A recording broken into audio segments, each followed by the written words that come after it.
Grand Sales ir fantastisks pasākums tieši ar to, ka šajā konferencē Jānis Viegliņš ieskicēja tieši aktuālās tendences pārdošanā 2015. gadā.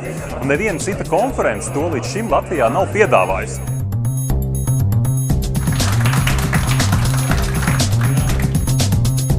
Kura veida zināšanu un arī prasmju atjaunināšana, varbūt kaut kādas jaunas idejas, kas attiecas, jo pārdošana tas tāds neizbēgams process. Visu laiku turpinas un tikai, kā saka, tu vari tikai uzlabot.